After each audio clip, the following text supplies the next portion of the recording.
नमस्कार, yes news महाराष्ट्रामध्ये आपल्या सर्वांचे स्वागत।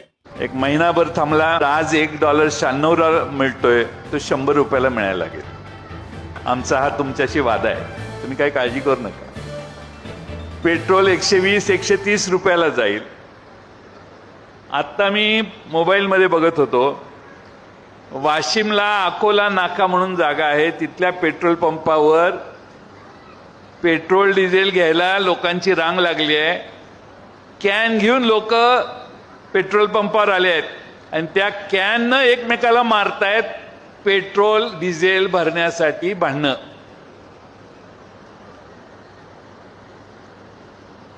एकदा लॉकडाऊन झाला कोरोनाच्या वेळी,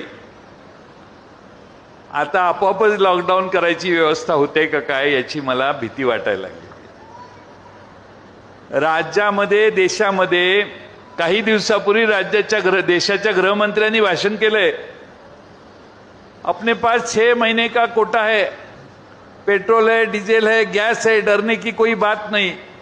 15 दिवसाआधी केलं, महिना झाला नाही तर त्यांचा नेता सांगायला लागला बाहेर फिरू नका, सोनं खरेदी करू नका, परदेशात जायचं बंद करा, बाकीच्या सगळ्या गोष्टी। अशाच भूमिका 2013ला मनमोहन सिंगांनी घेतलेली होती।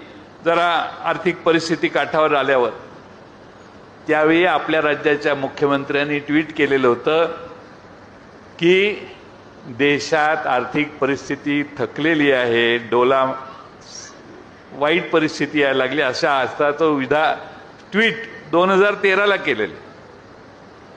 आज तेच म्हणतात की पंतप्रधानांनी जी घोषणा केलेली आहे त्याविषयी कुणी काही थट्टा करू नका। थट्टा कोणीच करत नाही, पण मंत्र्यांच्या मागे 10-10, 15-15 गाड्या फिरतात, लोक आपली बघत बसतात, इकडून तिकडे मंत्री जातात।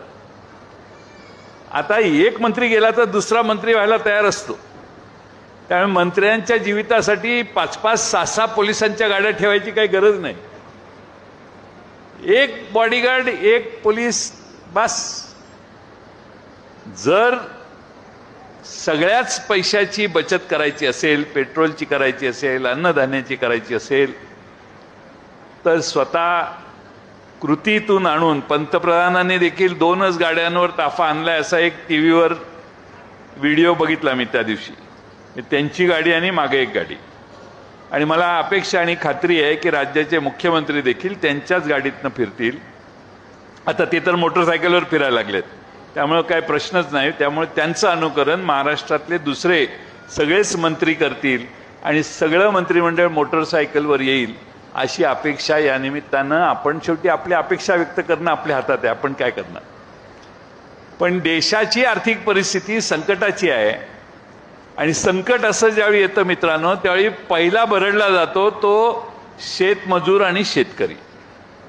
पहिला वरवंटा फिरतो तो आपल्या सगळ्यांच्यावर फिरतो, आणि म्हणून आज आपल्या सगळ्यांना या सगळ्या पुढच्या येणाऱ्या संकटातनं कसं उभं राहायचं याचा देखील गांभीर्याने विचार करण्याची गरज आहे। आमची साथ आमची यस न्यूज महाराष्ट्र चॅनलला लाईक करा व सबस्क्राईब करायला विसरू नका।